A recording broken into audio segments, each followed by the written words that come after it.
صدق اللہ العظیم۔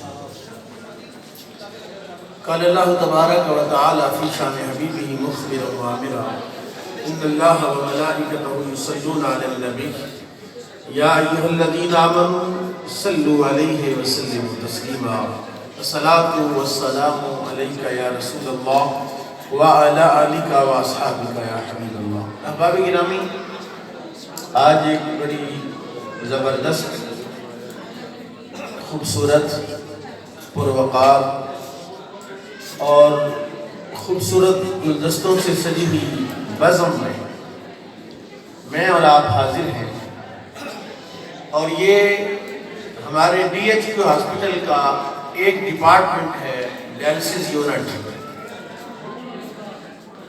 یہ ان کی طرف سے مجلس سجائی گئی۔ یقیناً اس کا صحرا جو ہے وہ ایم ایس ایف کی طرف جاتا ہے، پوری ٹیم کی طرف جاتا ہے، اور اس موقع پر گیٹ ٹوگیدر کا ایک موقع ملتا ہے جس میں احباب ایک دوسرے کو سمجھتے ہیں، کام کو بہتر کرنے کے مختلف جو ذرائع ہیں، طریقے ہیں، اس پر بات ہوتی ہے، اور پھر حوصلہ افزائی ہوتی ہے۔ کسی بھی کام کی بہتری اور اس کی عروج و ترقی کے لیے حوصلہ افزائی جو ہے یہ بنیادی کردار رکھتی ہے۔ کسی کارکن سے بڑا کام لینے کے لیے اس کی حوصلہ افزائی اسے زمین سے آسمان کر دیتی ہے۔ میں یقیناً ڈاکٹر طارق شاہین صاحب کو مبارکباد دیتا ہوں کہ جو بہت سارے ذہنوں کو یکجا کر کے ایک اچھا ماحول کریٹ کرتے ہیں۔ میں چند باتیں آپ کی خدمت میں عرض کرنا چاہتا ہوں۔ میں نے آیا مبارکہ تلاوت کی۔ قرآن کہتا ہے ہم نے جنوں اور انسانوں کو عبادت کے لیے پیدا کیا۔ عبادت دو قسم کی ہے، ایک وہ عبادت ہے جس کو نماز کہتے ہیں، روزہ کہتے ہیں، حج اور زکوٰۃ کہتے ہیں، جو احکام الہی ہیں عبادات کے باب میں، ان کو عبادت سمجھا جاتا ہے۔ اور ایک بہت بڑا گروہ، بہت بڑی جماعت وہ اس بات سے تعلق رکھتی ہے کہ وہ کہتے ہیں ہم نماز کو پوری پڑھتے ہیں، روزے بھی رکھتے ہیں، دین پر پورا عمل کرتے ہیں، لیکن معاملات کے اندر جو انسانی خدمات کا شعبہ ہے اس میں ہم سے اگر کوئی کوتاہی ہو جاتی ہے، مثلا میں ڈیوٹی پوری نہیں دیتا تو کوئی بات نہیں، نماز تو پوری پڑھتا ہوں، کوئی بات نہیں اگر کچھ لکھنے میں مجھ سے قلم جو ہے وہ لغزش کر جاتا ہے، نمازیں تو پوری ہیں نا، میری روزے تو پورے ہیں۔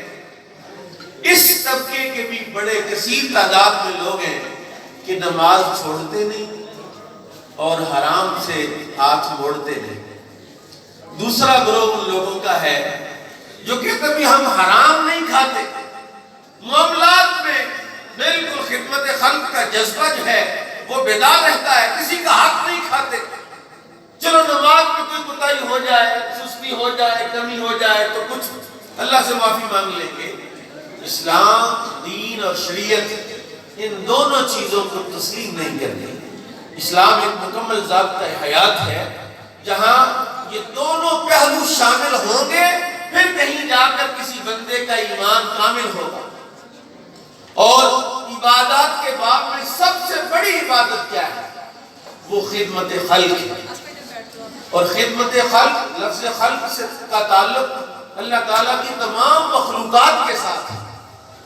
یہاں تک کہ اگر ایک کتا ہے، اس کی اگر کوئی خدمت کر رہا ہے، اس کو مرنے سے بچا رہا ہے، اس کی مرم پٹی کرتا ہے، اللہ کے ہاں وہ بھی بخشش کا حقدار بنتا ہے۔ بڑی مشہور روایت ہے کہ ایک فاحشہ عورت نے ایک پیاسے کتے کو پانی پلایا تو اللہ نے اس کے سارے گناہ معاف فرما کے اسے جنت میں داخل کر دیا۔ امام الانبیاء صلی اللہ تعالی علیہ وسلم جب فتح مکہ کے لیے، غزوہ مکہ کے لیے تشریف لے جا رہے تھے، 10,000 صحابہ کا لشکر جرات تھا جو اونٹوں پر سوار تھے، گھوڑوں پر سوار کریم آقا امام الانبیاء صلی اللہ علیہ وسلم نے دیکھا ایک جگہ پر ایک کتیا نے بچے دے رکھے ہیں، اور آپ نے محسوس کیا کہ قافلہ تو گزرتا چلا جائے گا اور عدم توجہ کی وجہ سے کسی اونٹ کا پاؤں آ جائے ان بچوں پر، کوئی گھوڑا چڑھ جائے ان پر، نقصان ہو جائے۔ نبی کریم صلی اللہ علیہ وسلم جو رحمت للعالمین ہیں، انہوں نے اپنے ایک صحابی کی ڈیوٹی لگائی کہ یہاں کھڑے رہو جب تک کہ پورا قافلہ نہیں گزر جاتا، تاکہ کوئی بندہ بھی ان بچوں کو اور اس اللہ کی مخلوق کو نقصان نہ پہنچائے۔ اسلام اس بات کا حکم دیتا ہے کہ اگر کتا ہے، خنزیر ہے، ایون کہ میرے قریب آقا امام الانبیاء صلی اللہ علیہ وسلم نے پڑاؤ کیا ایک جگہ، وہاں پر چیونٹیاں نکلا، چیونٹیوں کی بیلیں آ گئی، بہت زیادہ کیڑے آ گئے۔ اب کچھ لوگوں نے یہ کیا کہ بھی یہاں ہمیں ٹھہرنا ہے، پڑاؤ کرنا ہے، تو ہمیں تنگ کریں گے۔ انہوں نے آگ لگا دی اور آگ لگا کے ان چیونٹیوں کو جلا دیا۔ نبی کریم صلی اللہ علیہ وسلم جلال میں آ گئے اور آپ نے سخت سرزنش فرمائی اور فرمایا کسی کو جلانا اللہ کے سوا کسی کے لیے جائز نہیں ہے، اور ان کو کیوں جلایا گیا؟ اور پھر پرندوں کی اگر بات کریں تو میرے آقا رحمت للعالمین تھے، اور آپ صلی اللہ علیہ وسلم کے تمام اعمال تعلیم امت کے لیے۔ حضور اقدس صلی اللہ علیہ وسلم ایک جگہ جلوہ گر تھے، ایک چڑیا رسول پاک صلی اللہ علیہ وسلم کے گرد گرد چکر لگا رہی تھی۔ آپ نے فرمایا میرے صحابہ آپ جانتے ہیں یہ کیا کہہ رہی ہے؟ یا رسول اللہ کیا کہہ رہی ہے؟ فرمایا اس کا کسی نے بچہ اٹھا لیا ہے اور یہ مجھ سے اس بچے کے واپس کرنے کا مطالبہ کر رہی ہے۔ کس نے اٹھایا اس کا بچہ؟ جاؤ اس کے بچے کو واپس اس کے گھونسلے میں رکھو۔ ہمارے آقا امام الانبیاء صلی اللہ علیہ وسلم تو خدمت خلق کے باب میں نباتات ہوں، جمادات ہوں، حیوانات ہوں، سب کی خدمت کا جذبہ رسول پاک صلی اللہ علیہ وسلم رکھتے ہیں، اور آج ہم دیکھ رہے ہیں، دیکھا نہیں جاتا۔ آج ہی میں نے ایک ویڈیو دیکھی ہے، میں اس کو برداشت نہیں کر سکا کہ ان جنونی ہندوؤں نے ایک مسلمان کو کوڑے کے ٹرک کے اندر رکھ کے اوپر کوڑا ڈال دیا، زندہ بندے کو، اور اس کو وہ گرا رہے ہیں۔ کس طریقے سے وہ انسانوں کا، مسلمانوں کا، بچوں کا استحصال اور ظلم کر رہے ہیں۔ اور آج ہم یہاں بیٹھ کے بات کر رہے ہیں کہ ہمارے آقا امام الانبیاء صلی اللہ علیہ وسلم تو چیونٹیوں کا بھی خیال کرتے تھے، پرندوں کا بھی خیال کرتے تھے، اور یہاں ایسے افراد تشریف فرما ہے جو انسان اشرف المخلوقات ہیں۔ کسی کے گردے کا ایشو ہو جانا، کسی کا بیمار ہو جانا، یاد رکھنا اسلام کا، دین کا جو تصور ہے وہ یہ ہے کہ بیماری تب آتی ہے جب اللہ کسی پر مہربانی فرماتا ہے، تب اللہ اسے بیمار فرماتا ہے۔ فرعون جس نے خدائی کا دعویٰ کیا، جو کافر اعظم تھا، اس کو کبھی سر میں درد بھی نہیں ہوا، اس کو کبھی بخار بھی نہیں ہوا، جبکہ رب کے حبیب امام الانبیاء صلی اللہ علیہ وسلم کو بخار بھی ہوتا ہے، سر میں درد بھی ہوتا ہے، اور آپ بیمار بھی ہوتے ہیں۔ اور نبی کائنات امام الانبیاء صلی اللہ علیہ وسلم نے اس بات میں کہ جب کوئی بندہ بیمار ہوتا ہے کس قدر سیٹسفیکشن دی ہے، کس وقت اطمینان دیا ہے، کس قدر عظیم عقیدہ عطا فرمایا ہے کہ جب بندہ مومن بیمار ہوتا ہے تو اللہ اس کی بیماری کے بدلے اس کے گناہ معاف فرما دیتا ہے، اور اگر وہ گناہگار نہیں اللہ اس کے درجے بلند فرما دیتا ہے۔ اور اللہ تعالیٰ جب کسی بندے پر مہربان ہوتا ہے، میرے قریب آقا نے ارشاد فرمایا اللہ جب کسی کے ساتھ بہتری کا ارادہ فرماتا ہے اسے مصیبت میں مبتلا کرتا ہے۔ یا اللہ مصیبت میں تو نے مبتلا کیا اور بہتری چاہتا ہے، فرمایا بہتری اس لیے چاہتا ہوں کہ تمہارا دھیان میری طرف سے ہٹ گیا تھا، اور تمہارا دھیان میری طرف سے ہٹ جائے، میں 70 ماہ سے زیادہ تمہارے ساتھ پیار کرتا ہوں، اور میں تو ہر وقت تجھے دیکھتا ہوں، تو کسے دیکھتا ہے؟ یا ایھا الانسان ما غرک بربک الکریم۔ عبادت کے باب میں ایک بات کہنا چاہتا ہوں آپ کو، بہترین عبادت میرے قریب آقا نے ارشاد فرمایا کہ قیامت والے اللہ تعالیٰ ایک بندے سے گلا کرے، او میرے بندے میں بیمار تھا تو نے میری عیادت کی۔ بندہ کہے یا اللہ تو بیمار نہیں ہوتا، تو بیماروں کو شفا دیتا ہے۔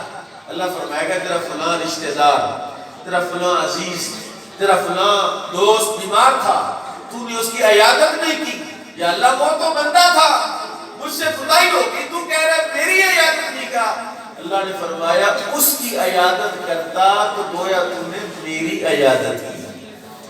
اور فرمایا جو الفاظ ہیں اتنے لذیذ الفاظ ہیں اور ایمان افروز الفاظ ہیں، کریم آقا نے ارشاد فرمایا اللہ فرمائے گا اس بندے کو میدان محشر پہ ان اتہو لقد وجدتنی عندہ، اگر تو اس کی عیادت کرتا تو مجھ رب العالمین کو اس کے پاس موجود پاتا۔ یعنی اللہ بیمار کے پاس رہتا ہے، اس لیے کریم آقا نے فرمایا جب دعا کروانی ہو تو بیمار سے دعا کرواؤ، کیونکہ بیمار کی دعا اللہ رد نہیں فرماتا۔ اور اگر بیمار شفا لینے کے لیے، دوائی لینے کے لیے، میڈیسن لینے کے لیے اسپتال میں آتا ہے، دارالشفا میں آتا ہے، ایک مسیحا کے پاس آتا ہے جس کو اللہ تعالیٰ نے اتنا بڑا شرف بخشا ہے کہ وہ ایک نسخہ لکھتا ہے، ایک بندے کی سر کی درد ختم ہو جاتی ہے، اس کے جسم کی جو تکلیفیں ہیں وہ ختم ہو جاتی ہیں، دعائیں دیتا ہے یار ڈاکٹر بہت اچھا ہے، اس نے نسخہ لکھا، دعائیں لی، میں ٹھیک ہو گیا، وہ دعائیں دیتا چلا جاتا ہے۔ اللہ تعالیٰ نے یہ جو منصب ہے مسیحائی کا، جناب سیدنا عیسیٰ علیہ السلام کو کہا گیا، یہ لقب ان کا ہے کہ آپ کے پاس بیمار آتے تھے، آپ پھوک مارتے تھے، ان کی پھوک میں یہ اثر تھا کہ بیمار تندرست ہو جاتا تھا۔ اگر اندھا تھا آپ ہاتھ رکھتے تھے اس کی آنکھوں پر، اس کی آنکھیں ٹھیک ہو جاتی تھی۔ اگر کوڑ کا مریض ہے تو حضرت سیدنا عیسیٰ علیہ السلام اس کوڑ کے مریض کے جسم پر ہاتھ پھیرتے ہیں، اس کا مرض دور ہو جاتا ہے۔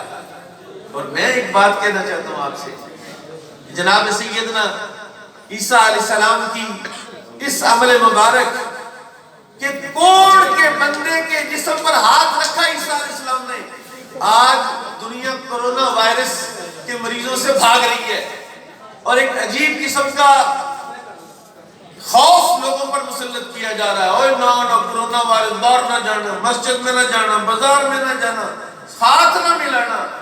میرے کریم آقا نے ارشاد فرمایا 1400 سال پہلے فرمایا تھا لا ادوا ولا تیرت ولا حامتا، کہ کوئی بیماری کسی دوسرے بیمار سے نہیں لگتی تب تک جب تک اللہ تعالیٰ نے تمہارے لیے بیماری مقدر نہیں فرمائی۔ جب تک تم بیمار، صحابہ کرام نے حضور سے عرض کیا رسول اللہ، آپ کہتے ہیں لا ادوا ولا تیرت، متعدی مرض کوئی نہیں، تو آپ بتائیے کہ ایک اونٹ جو ہے وہ سارے ریوڑ کے اونٹوں کو خارج ڈال دیتا ہے، تو آپ کہہ رہے ہیں کہ لا ادوا کوئی متعدی مرض نہیں ہے۔ حضور نے فرمایا یہ تو بتاؤ ایک اونٹ نے سب کو خارج ڈال دی، پہلے اونٹ کو خارج کس نے ڈالی؟ جو پہلا بیمار کورونا کا پہلا پیشنٹ آیا اس کو بیمار کس نے کیا؟ اس لیے سارے کورونا سے مرنے نہیں ہیں، سب نے کینسر سے نہیں مرنا ہے، سب نے گردوں کے مرض سے نہیں مرنا ہے۔ میرے اللہ نے کائنات کو بنانے سے 20,000 سال پہلے اس کائنات کے انسانوں کی تقدیر کو لکھ دیا ہے۔ اس لیے بیمار سے نفرت کرنا، بیمار سے اپنے آپ کو یہ بیمار میں تو پچھو جائے پچھو کے بیٹھ۔ میں ایک مریض کا پتہ لینے کے لیے گیا، وہاں ڈاکٹر صاحب سے انہوں نے کہا جی 4 فٹ تک جو بندہ سانس لیتا ہے اس کے سانس کا جو اثر ہے وہ 4 فٹ تک رہتا ہے، لہذا بیمار صاحب سے آپ نے 8 فٹ دور رہنا ہے تاکہ آپ کے منہ سے نکلنے والے جراثیم حضرت صاحب کو نہ لگے۔ میں نے کہا نبی کریم صلی اللہ علیہ وسلم کا جو عظیم طریقہ ہے بیمار کی عیادت کا پتہ کیا ہے؟ حضور صلی اللہ علیہ وسلم جس بھی بیمار کے پاس جاتے آپ اس کی پیشانی پر ہاتھ رکھ کے اپنا منہ اس بیمار کے قریب کر کے پوچھتے وَلَا حَرَجَ انشاءاللہ، کوئی بات نہیں اللہ خیر فرما دے۔ حضور صلی اللہ علیہ وسلم بیمار کی پیشانی پر ہاتھ رکھ کے اس کی عیادت فرماتے تھے۔ اور آج بات تو چلی گئی ہے، بیمار جب آپ کسی ڈاکٹر کے پاس آتا ہے تو جب ڈاکٹر کے پاس آتا ہے تو وہ بہت ساری توقعات لے کے آتا ہے کہ ڈاکٹر عظیم لوگ ہیں، ڈاکٹر عظیم پیشہ ہے. اور جب وہ ڈاکٹر کے دروازے پر آتا ہے اور اندر داخل ہوتا ہے تو غصہ نہیں کرنا آپ نے، چونکہ میں بھی اسی معاشرے کا حصہ ہوں. بعض اوقات کتنے ڈاکٹر ایک بندہ ہے، وہ 100 پیشنٹ کو دیکھ کے آخر اس کو بھی تو جاتا ہے. میں ایک بات صرف ڈاکٹر کو کہنا چاہتا ہوں، ڈاکٹر صاحب پتہ نہیں میرا اللہ کس بیمار کے ساتھ آپ کے پاس آئے اور آپ کی بیڑی بن جائے. جب آپ نے بیمار کو جھڑکا ہوا ہے باہر نکالو ان کو، باہر چلو جاؤ. بیمار تو صاحب الحاجت مجنون ہے، جو حاجت مند ہے وہ تو دیوانہ ہوتا ہے، اسے تو شفا چاہیے.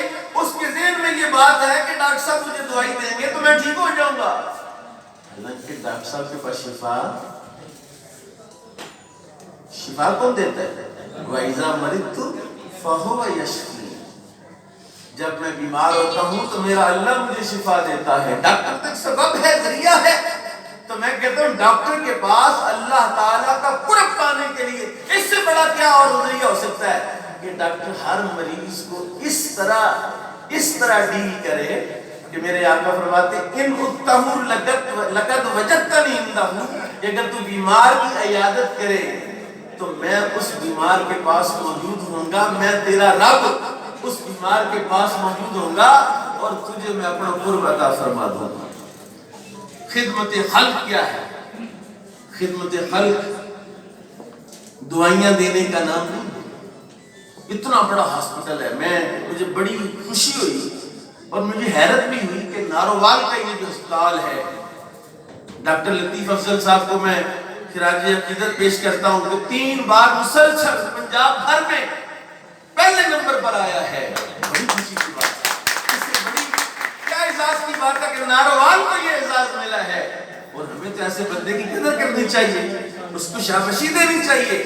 اور ہسپتال کے عملے کے حوالے سے میں یہ بات عرض کروں گا کہ ہسپتال میں آ کر بیماروں کی خدمت کرنا سب سے بہترین عبادت ہے، سب سے بہتر. اور جس بندے کو اللہ نے رکھا ہی عبادت کے لیے، جس بندے کو اللہ تعالیٰ نے یہ منصب دیا ہو، میں آپ کے سامنے کھڑے ہو کے بات کر رہا ہوں، میں قرآن پاک سنا رہا ہوں، میں حدیث سنا رہا ہوں جی، تو یہ میرے لیے اللہ تعالیٰ نے یہ شعبہ منتخب فرمایا. اللہ تعالیٰ جب کسی پر مہربانی فرماتا ہے، میں آپ کو آیت سناتا ہوں قرآن پاک. اللہ نے فرمایا کہ اما ما ينفع الناس فيمكث في الارض، جو لوگوں کو جتنا زیادہ نفع دے گا اللہ اتنا ہی اسے زمین میں قرار عطا فرمائے گا. سیٹ نہیں نہ چھوڑنا چاہتا کوئی، جو سیٹ نہیں چھوڑنا چاہتا اور چاہتا ہے کہ میری سیٹ میرے پاس رہے، تو انشاءاللہ وہ لوگوں کو نفع زیادہ دینا شروع کر دے. رب تعالیٰ خود اہتمام فرمائے گا کہ یہی بندہ سیٹ پر بیٹھے. اللہ کے ہاں جو ضابطہ ہے، رسول پاک نے ارشاد فرمایا خیر الناس من ينفع الناس، تو ان میں سے بہترین بندہ وہ ہے جو لوگوں کو نفع دیتا ہے. جو لوگوں کو جتنا زیادہ نفع دیتا ہے اتنا ہی زیادہ اللہ کے ہاں وہ عزت دار ہے. اور کہتے ہیں صحابہ کرام کہ نبی پاک صلی اللہ علیہ وسلم کے ہاں اس بندے کو سب سے زیادہ عزت ملتی تھی جو لوگوں کے لیے زیادہ نفع بخش ہوتا تھا، لوگوں کے لیے زیادہ فائدہ مند ہوتا تھا. اس لیے ڈاکٹرز حضرات بڑے عظیم پیشے سے وابستہ ہیں. یہ جانشین ہے جناب عیسیٰ علیہ السلام کے، یہ جانشین ہے حضرت محمد مصطفیٰ صلی اللہ علیہ وسلم کے، یہ جانشین ہے جناب سیدنا موسیٰ کلیم اللہ کے، یہ جانشین ہے میرے آقا امام الانبیاء صلی اللہ علیہ وسلم کی پوری جماعت انبیاء.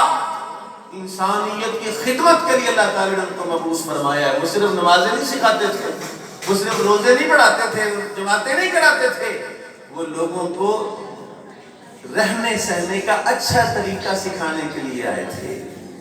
اب میں ایک بات آپ کی خدمت میں عرض کرنا چاہتا ہوں، بڑی دلچسپ بات ہے. نبی کریم صلی اللہ علیہ وسلم کی خدمت میں ایک بچہ آتا تھا یہودیوں کا، اکثر آتا حضور کے پاس بیٹھ کر چلا جاتا. پتہ چلا کہ وہ بیمار ہے اور قریب المرگ بیمار ہے. رسول پاک صلی اللہ علیہ وسلم بڑی جلدی سے صحابہ کرام کو لے کے اس بچے کے پاس پہنچے. یہ جو کرونا وائرس میں کل پڑھ رہا تھا، وہ کپڑوں پر اتنے گھنٹے رہتا ہے وہ ہوا میں نہیں تیر سکتا، سانس کے ذریعے نہیں جا سکتا، جی ہاتھ جلدی سے آپ نے دھونے ہیں، پتہ نہیں کیا کیا آ گیا ہے۔ میں اپنے آقا امام الانبیاء کی سنت درس کرنے لگا ہوں آپ کو۔ جس بندے کو یاد رکھنا قرآن کا، اگر تم ایسے کلے میں چلے جاؤ جو پتھروں سے بنا ہوا ہے، وہاں بھی موت آ کے تمہیں پکڑ لے گی۔ جس بندے نے کورونا سے مرنا ہے اسے اس کے ساتھ ہی مرنا ہے، چاہے وہ راوی کے کنارے جا کے ڈیرا لگا لے اور کہے جی مجھے کوئی ملنے نہ آئے، موت تو آئی نا نہیں۔ موت سے نہیں ڈرنا چاہیے۔ موت کا فلسفہ یہ ہے کہ آپ ہر وقت موت کے لیے تیار رہیں، جی میں حاضر ہوں، آ جائیں موت صاحب تشریف لائیں، میں موجود ہوں۔ نبی پاک صلی اللہ تعالیٰ علیہ وسلم تشریف لے گئے اس بچے کی عیادت کے لیے، اور آپ صلی اللہ تعالیٰ علیہ وسلم نے اس بچے کی پیشانی پر ہاتھ رکھا اور آپ نے دیکھ لیا کہ یہ بالکل مر گیا۔ آپ نے فرمایا پڑھو لا الہ الا اللہ محمد رسول اللہ۔ وہ بچہ اپنے باپ یہودی کی طرف دیکھنے لگا، باپ خاموش رہا۔ رسول کریم صلی اللہ تعالیٰ علیہ وسلم نے دوبارہ اسے کہا کہ پڑھو لا الہ الا اللہ محمد رسول اللہ۔ اس نے دوسری دفعہ اپنے باپ کی طرف دیکھا، خاموش رہا۔ باپ نے نہ ہاں کہا نہ کہا۔ تیسری مرتبہ جب رسول پاک نے فرمایا تو اس نے کہا پڑھ لو۔ باپ نے کہا پڑھ لو۔ بچے نے ادھر کلمہ پڑھا ادھر اس کی روح نکل گئی۔ حضور کریم صلی اللہ علیہ وسلم نے اللہ کا شکر ادا کیا کہ یا اللہ تیرا شکر ہے ایک جان کو جہنم میں جانے سے میں نے بچا لیا ہے۔ اس لیے بیمار ہونا، حضرت سید عائشہ صدیقہ رضی اللہ عنہا کہتی ہیں جب کوئی بندہ مرنے سے پہلے بیمار ہوتا تھا تو میرا عقیدہ تھا کہ پاپی ہے، بہت بڑا گنہگار ہے، اس کو سزا مل رہی ہے، اس لیے جان نہیں نکل رہی، اس کی قومے میں چلا گیا ہے۔ لیکن جب میں نے رسول پاک صلی اللہ علیہ وسلم کو دیکھا کہ آپ آخری وقت میں اتنے شدید بیمار تھے، رسول پاک صلی اللہ علیہ وسلم آپ کو 2 بندوں کے برابر بخار ہوتا تھا۔ ایک بندے کو زیادہ سے زیادہ بخار 105 اور 105 کتنا ہوگا کہ 210 ڈگری بخار میرے آقا امام الانبیاء کو ہوتا تھا۔ 5 مشکیزے پانی کے مسلسل رسول اقدس صلی اللہ علیہ وسلم کے جسم اقدس پر بہائے جاتے، پھر بھی آپ کا ٹمپریچر جو ہے وہ کم نہیں ہوتا تھا۔ درد کی شدت سے رسول پاک دورے ہو جاتے تھے۔ مجھ سیدہ عائشہ صدیقہ رضی اللہ تعالیٰ عنہ کہتی اس کے بعد میرا نظریہ بدل گیا، میرا عقیدہ بدل گیا کہ بیماری گناہوں کی وجہ سے نہیں، بیماری اللہ کی رحمت کی وجہ سے ہوتی ہے۔ بیماری اللہ تعالیٰ جب کسی بندے پر مہربان ہوتا ہے اسے ٹھوکر مارتا ہے، اور پھر وہ ٹھوکر کھا کے اگر اللہ کی طرف دیکھے تو وہ بیماری اس کے لیے ہوگی رحمت۔ اگر بیمار ہو کر بھی اس کی توجہ اللہ کی طرف نہ ہوئی، بیمار ہو کر بھی وہ اللہ تعالیٰ کی طرف نہ جھکا، تو یہ بیماری اس کے لیے اللہ کا سب سے بڑا عذاب ہے، کیونکہ اللہ تو مسلمان کو بیمار کرتا ہی اس لیے تاکہ وہ بندہ اللہ کی طرف جو ہے وہ رجوع کرے، اللہ کی طرف لوٹے۔ نبی کریم صلی اللہ تعالیٰ علیہ وسلم نے ایک حدیث بیان کی ہے کہ 2 مقدس فرشتے مدبرات اللہ جن کی ڈیوٹی تھی پانی دینا، ہوا چلانا، وہ چوتھے آسمان پر ان کی آپس میں ملاقات ہوئی۔ ایک نے پوچھا دوسرے سے این ترید، اس نے کہا امرنی ربی بشیء عجیب، آج مجھے اللہ نے عجیب کام کا حکم دیا ہے۔ فرشتہ کہہ رہا ہے، اس نے کہا کیا؟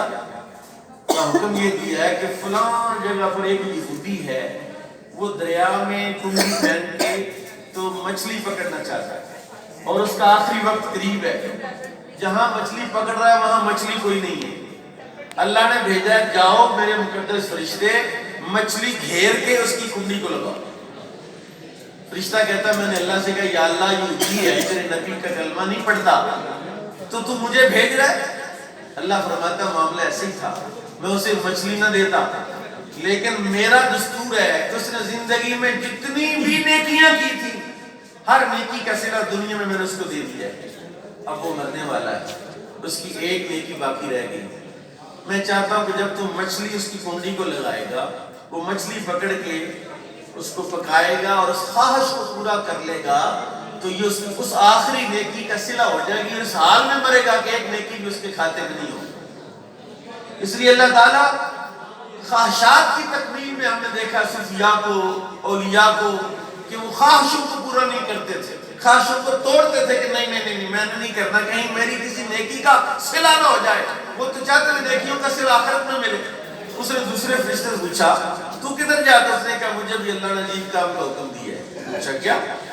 کہا حکم یہ ہے، اللہ نے کہا ایک میرا کامل بندہ ہے، نیک ولی ہے، اس کا آخری وقت قریب ہے، دسترخوان پر بیٹھا کھانا کھانے لگا ہے، اور زیتون اس کی پسندیدہ غذا ہے، زیتون، وہ لقمہ توڑ کے نا زیتون کے ساتھ لگانے لگا ہے، تو دھوڑ جلدی سے جا کے وہ زیتون والا پیالہ جو ہے گرا دے، پر مار کے زیتون والا پیالہ گرا دے۔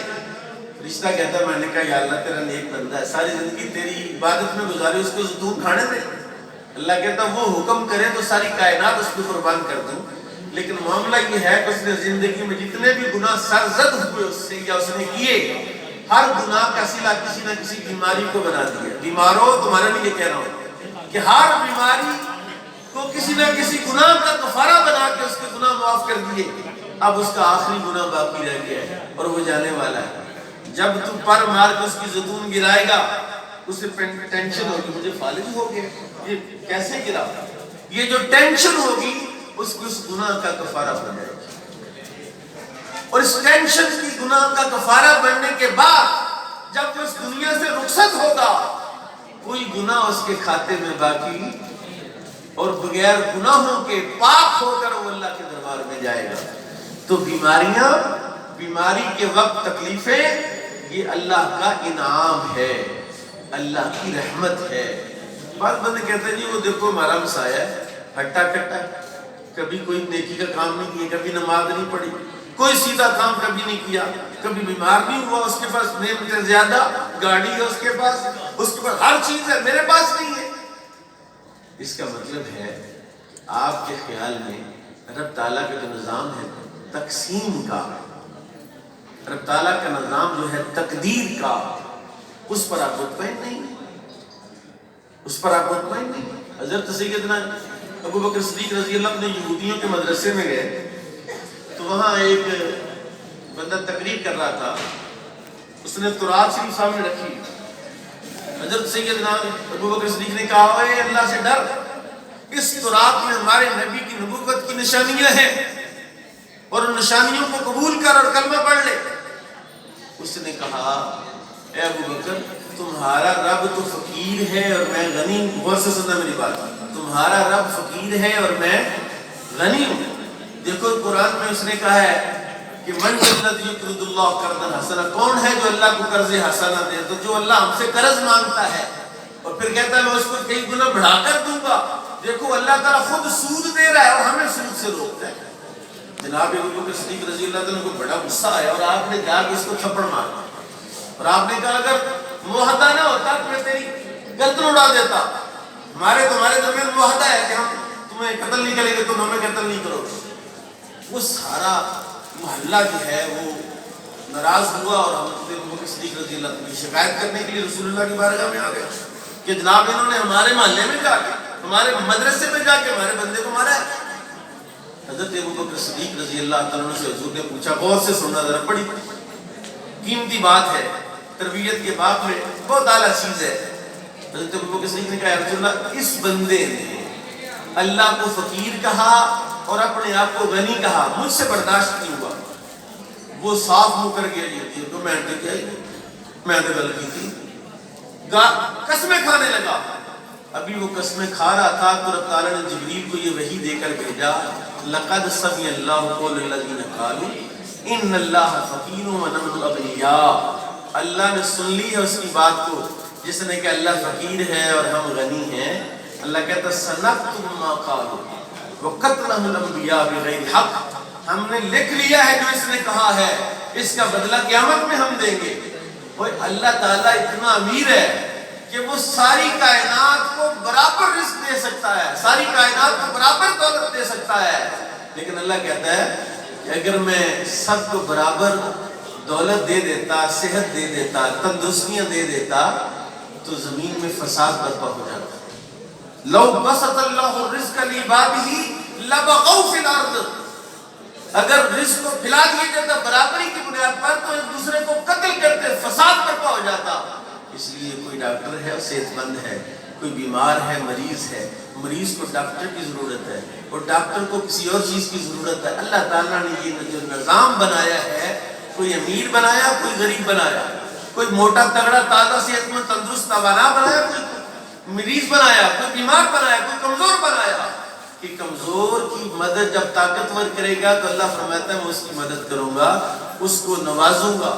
یہ نظام اللہ تعالیٰ نے بیماریوں کا بنانے کے بعد پھر اللہ نے حکم دیا کہ جو بندہ مومنوں کی، انسانوں کی، قرآن کہتا ہے وَمَنْ أَحْيَاهَا فَكَأَنَّمَا أَحْيَا النَّاسَ جَمِيعًا، جس نے ایک بندے کی جان بچائی ساری انسانیت کی جان اس نے بچا دی، اور جس نے ایک جان کو قتل کیا اس نے ساری انسانیت کو قتل کیا ہے۔ میں اللہ تعالیٰ سے یہ دعا کرتا ہوں کہ آپ تمام مریضوں کو اللہ شفا عطا فرمائے، اور کسی کے لیے اگر شفا کا موقع نہیں بنتا تو وہ یہ نہ سمجھے کہ میں تو ختم ہو گیا۔ مومن کا عقیدہ ہے کہ وہ کبھی ختم ہوتا، مومن ختم نہیں ہوتا، وہ اس جہاں سے دوسرے جہاں منتقل ہوا ہے۔ تو آپ یہاں سے وہاں کے لیے سامان کیوں نہیں اکٹھا کرتے؟ آپ اپنے لیے کیا کرتے ہیں؟ اپنی دنیا کو سنوارنے کے لیے تو بہت کچھ کر رہے ہیں، اپنے لیے کیا کر رہے ہیں؟ اور اپنے لیے کرنے کا کیا مطلب ہے کہ آپ جب قبر میں داخل ہوں گے تو آپ کے ساتھ قبر میں آپ کا پیسہ نہیں جائے گا، آپ کی گاڑی نہیں جائے گی، آپ کا بیٹا نہیں جائے گا، آپ کا دوست نہیں جائے گا۔ قبر میں اگر کچھ آ جائے گی تو وہ آپ کی نیکی جائے گی، وہ آپ کی نیکی جائے گی، اور اس نیکی کو لے کر اگر آپ قبر میں جائیں گے تو پھر انشاءاللہ آپ کو اس کا بڑا نفع ہوگا۔